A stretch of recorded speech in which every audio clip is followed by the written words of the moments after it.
every day, late at night, not okay.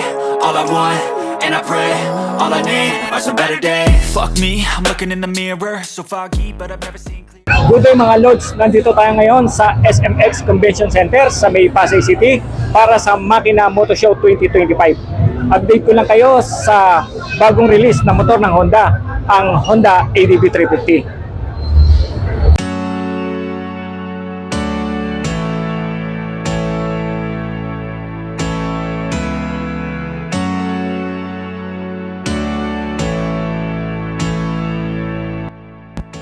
Ito ang bagong motor na inilabas ni Honda sa ginanap na Makina Moto Event dito sa SMX Convention Center nitong April 4, 2025, ang Honda ADV 350.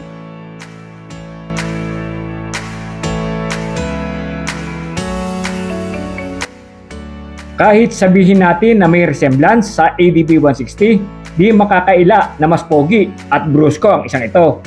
Nakakahanga ang ginawang design dito ni Honda, lalo sa kanyang mga curve and sharp edges, sa pormahan ng unahan, gilid, at kahit na sa likurang bahagi nito.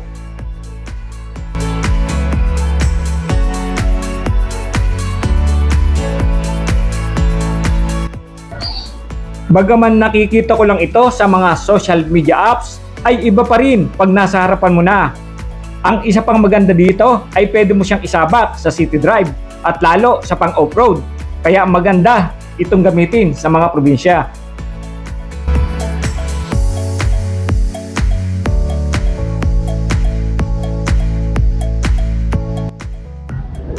Mayroon siyang displacement na 350cc, naka-liquid cooled, 4-stroke, 4-valve, single cylinder, single overhead cam, at ang kanyang compression ratio ay 10/5:1.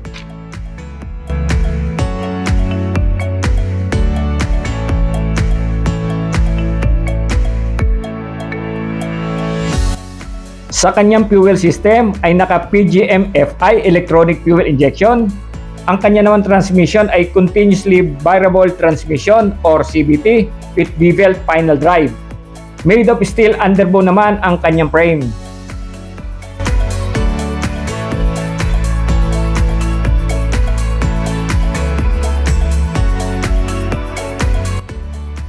Ang ADV 350 ay mayroong maximum power na 29 horsepower at 7,500 RPM, may maximum torque na 31.8 Nm at 5,250 RPM.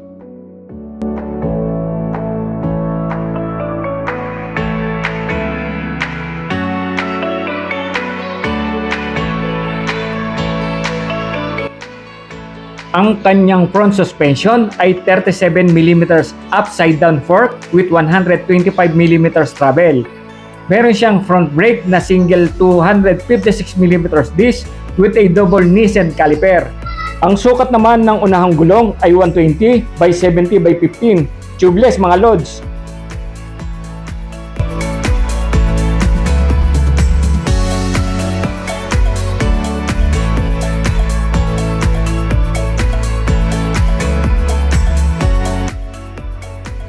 Pagdating naman sa rear suspension, naka-twin shock absorbers with 130mm travel. Ang rear brake ay single 240mm disc with a single piston caliper. May 2-channel anti-lock braking system. Ang sukat naman ng huling gulong ay 140/70/14, tubeless.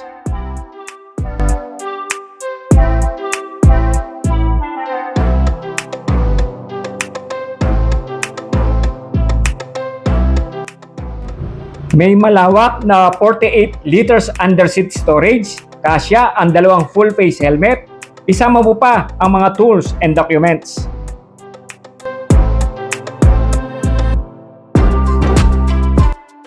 May 5-inch TFT panel, multi-information display.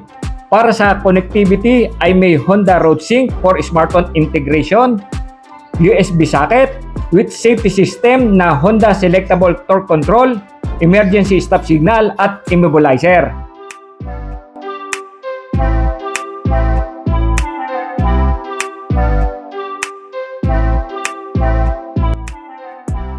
Pagdating naman sa kanyang dimension, meron siyang length na 2,200 mm width na 895 mm, height na 1,295 mm, wheelbase 1,520 mm, at meron siyang seat height na 795 mm. Ang kanyang ground clearance ay 145 mm at ang fuel tank capacity ay 11.7 liters.